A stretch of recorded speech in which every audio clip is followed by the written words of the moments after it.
When will African countries learn to support each other? When will African countries desist and reject colonial influences and embrace true Pan-Africanism? Honestly speaking, the situation is pathetic. We all know that Mali, Niger, and Burkina Faso have rejected the West-backed regional bloc, ECOWAS, and formed another bloc that reflects true independence. However, there are some African countries that have refused to accept their decision. These countries, which the report has shown, are puppets of France, have refused to accept the decision of the three countries. These countries are none other than Ivory Coast and Gabon. Interestingly, the President of Ivory Coast, who has proven himself to be a nemesis of true African independence, has employed the new President of Ghana in his scheme to persuade the three Sahel countries to return to the regional bloc. The Ghanaian President has, however, opted to take a different approach. But how did it all play out? Let's find out. A few days ago, the new President of Ghana, John Dramani Mahama, paid a visit to Abidjan, Ivory Coast, as part of his regional visit. There, he met with the President of Ivory Coast, Alassane Ouattara. During the discussion, both presidents spoke on several topics including defense, security, and the cocoa economy. Recall that both Ivory Coast and Ghana are among the leading producers of cocoa in the world.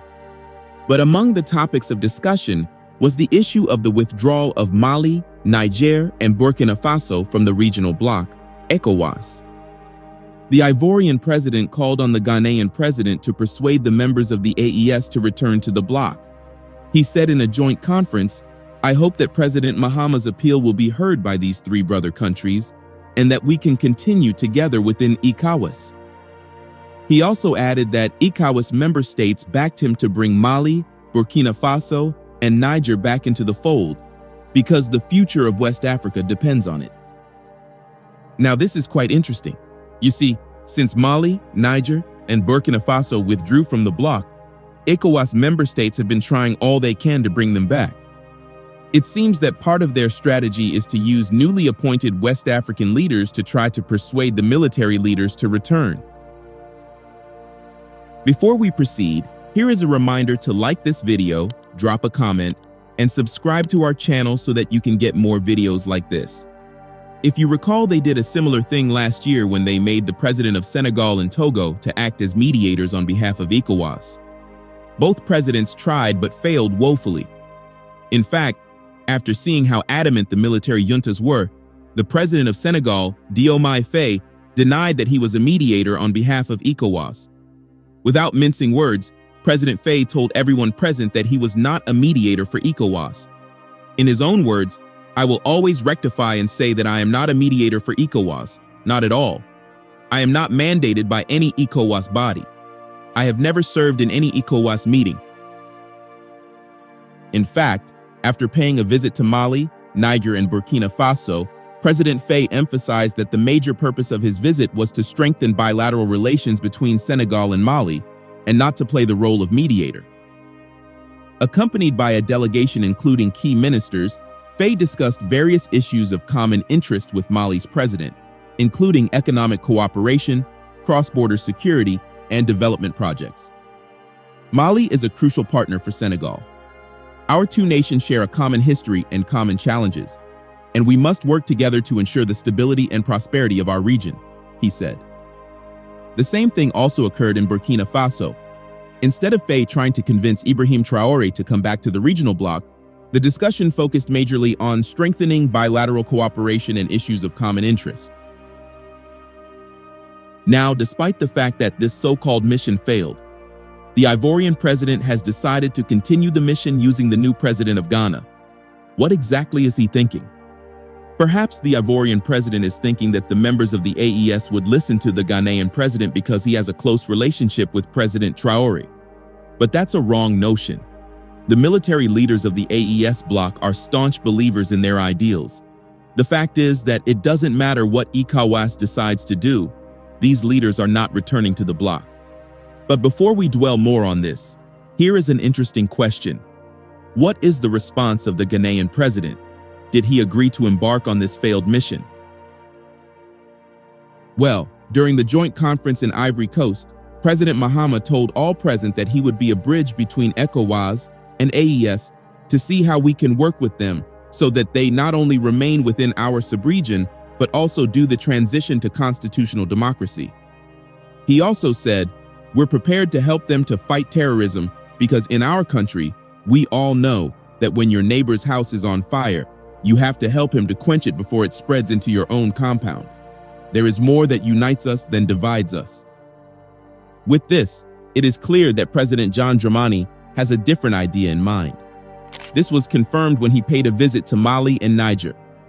During his one-day visit to Mali, President Dramani and President Assimi Goïta discussed economic and security issues, as well as regional tensions.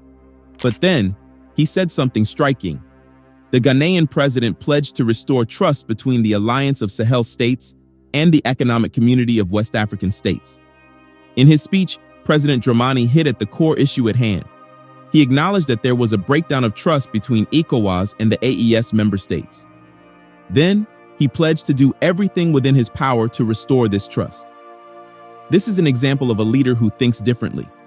You see, all this while ECOWAS member countries have been trying to convince the three countries to return to the bloc, they have not hit on the core issues. They did not acknowledge the main reasons why the three countries decided to withdraw from the bloc. If you recall the joint statement released by the three countries, it revealed the reason for their decision. According to the statement, the decision to withdraw from the bloc was made in complete sovereignty, and the reason for this decision was because the bloc had moved away from the ideals of its founding fathers in Pan-Africanism after nearly 50 years in existence. The statement further added that ECOWAS, under the influence of foreign powers, betraying its founding principles, has become a threat to its member states and its populations whose happiness it is supposed to ensure. The military juntas further accused ECOWAS of failing to assist the three countries in fighting existential threats like terrorism. In their own words, indeed, the organization has not provided assistance to our states in the context of our existential fight against terrorism and insecurity. Worse, when these states decided to take their destiny into their own hands, it adopted an irrational and unacceptable posture by imposing illegal, illegitimate, inhumane, and irresponsible sanctions in violation of its own texts.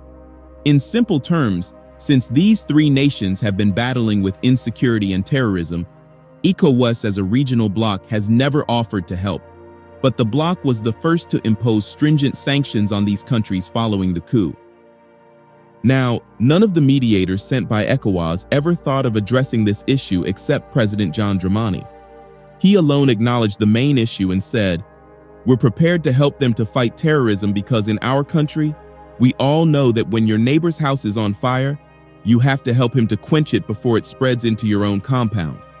There is more that unites us than divides us." Can you now see the difference in approach? Indeed, President Dramani is a remarkable leader. Aside from hitting on the core issue, the president also emphasized the importance of strengthening bilateral ties and economic cooperation. He said, "Our discussions focused on bilateral relations, particularly economic exchanges, and the contribution of the Malian diaspora in Ghana to the economies of both countries." The discussions also aimed at boosting trade exchanges, especially through the development of the Southern Corridor, which facilitates the transit of goods between Mali and Ghana. The Ghanaian president highlighted the necessity to improve infrastructure and simplify customs procedures to make these exchanges more efficient. Furthermore, the two leaders talked about reactivating the Joint Cooperation Commission between Mali and Ghana, which last convened in 2011. They agreed to take steps to revive this mechanism in order to strengthen their partnership across various sectors. Now, as we earlier stated, the president of Ghana is a remarkable leader. Perhaps if he was the first mediator sent by ECOWAS, the three countries might have reconsidered. But the truth that ECOWAS and the Ivorian president have refused to see is the fact that Mali, Niger, and Burkina Faso are not going back. Yet, for some reason, ECOWAS member countries like Ivory Coast have refused to accept their decision. But it's not just Ivory Coast. The military leader of Gabon, who also came into power through a coup, has also demanded that the three nations return to the bloc. Speaking to the President of Ivory Coast, Alassane Ouattara, during a recent visit to the country, General Bryce stated that it was necessary for Mali, Niger, and Burkina Faso to reconsider their decision and return to the regional bloc. The interesting thing is that Gabon is not a West African country, and as such, it's not a member of ECOWAS, the regional bloc for West African countries. Instead, Gabon is a country in Central Africa, meaning it is a member of the Economic Community of Central African States, as ECOWAS. Why then is General Bryce interested in requesting that Mali, Niger, and Burkina Faso become members of ECOWAS once again? Is it because he is genuinely interested in regional unity and integration? Or is there an ulterior motive? His reason is not exactly clear, but in our opinion, it certainly does not have anything to do with regional unity or integration. Perhaps it has to do with the reason he visited the President of Ivory Coast. As earlier stated, the President of Gabon made this statement when speaking to President Ouattara. But why did he visit the Ivorian president? To understand, let's go back to how General Bryce came into power. Unlike the military leaders of Mali, Niger, and Burkina Faso who are antagonists to the West, General Bryce is anything but that, and that is because of how he came to power. Bryce started his career as an aide-de-camp to President Omar Bongo until Omar died in 2009. After the president's son, Ali Bongo, was installed as the next president of the country, Bryce was sent on a diplomatic mission to Morocco and Senegal, and there he remained until he was recalled back to Gabon in 2018 to serve as head of the Presidential Guard. Bryce was supposedly loyal to the president, whom he once said he would defend with loyalty and honor. However, certain things began to happen that would later put that loyalty to the test. The Bongo family, of which the deposed president was a member of, had been ruling Gabon since 1967. Omar, who died in 2009, had ruled for 41 years, until his son Ali took over after his death. But aside from Ali Bongo and his immediate family, the Bongo family also included extended members of the family who held important positions in Gabon and were notorious for living luxurious lives at the expense of the people of Gabon. Nobody could do anything about it because the country's oil wealth was continuously circulated amongst the elites and the extended members of the Gabon family to ensure their loyalty, and the family had the backing of France. These elites and the inner circle of the Bongo family supported Ali Bongo's rule until he suffered a stroke, which left him physically weakened. Aside from his health issue, the citizens of Gabon, who were already tired of the Bongo family rule, pulled their support behind Ali's main rival, Albert Ondo Osa, during the 2023 presidential election in Gabon. However, the election, which was conducted under an internet shutdown and widely criticized as fraudulent, saw Ali Bongo winning by 64%. The people were angry, and there was going to be a huge protest that would shut down the country. However, the elites and wider members of the Bongo family didn't want the protest to happen because they were scared of the possibility that the protest would lead to an investigation that would reverse the result of the election and declare the opposition winner. And they knew that if this were to happen, they would lose all the wealth and influence that they had gathered under the Bongo family rule. So they had to do something. They orchestrated a coup with the help of General Bryce, who surprisingly is a cousin to Ali Bongo. The coup was successful, and it achieved two things. It diverted the people's attention from the protest and ensured that the Bongo family remained in power. The only people affected were Ali Bongo, his son, and his wife. Although the people of Gabon were happy that they had been liberated from the rule of the Bongo family, the fact is nothing had changed. A few weeks after he took power, it was revealed that General Bryce had significant investments in France, the United States, and Senegal. According to the Organized Crime and Corruption Reporting Project, the general also has several properties both home and abroad, which he paid for in cash. It doesn't take a genius to know that he obviously got the cash from Ali Bongo. Just like his predecessor, General Bryce had the backing of France, which was why France did not make any noise about it. One article revealed that on the very day the coup occurred, the general welcomed the French ambassador, Alexis Lemaitre, to reassure him that the interests of France in Gabon would not be questioned. French media also confirms France's support for the coup, revealing that the French Secret Service was aware of an attempted coup. According to the French media, the French Secret Service gave the information about the coup to President Macron, and the president's response was to command them not to interfere, thereby allowing the coup to occur. This means that supposing the coup was not going to favor France, then the coup would not have been successful because France would have interfered. Isn't this interesting? This is proof of how France and other countries that have military bases in African countries get information and decide whether or not they would act on it. This is the reason why African leaders such as Julius Malema, the leader of the economic freedom fighters in South Africa, are advocating for the removal of foreign military bases in the African continent. Hopefully, there comes a day when this will be achieved, but right now, France still enjoys a good relationship with Gabon and a couple of other African countries including Ivory Coast and Cameroon. Anyway, after taking power, General Brice tried to prove himself differently.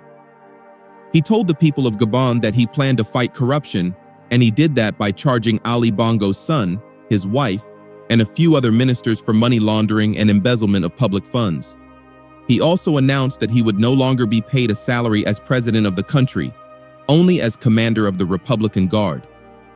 At the time the news was announced, it was met with great relief, with people thinking that the general was different. However, since then, no tangible news has been heard from Gabon. The general has not made any reforms or implemented any policy for the benefit of the Gabonese. And unlike Mali, Niger, and Burkina Faso, which are always in the news headline, things have been kind of quiet in Gabon.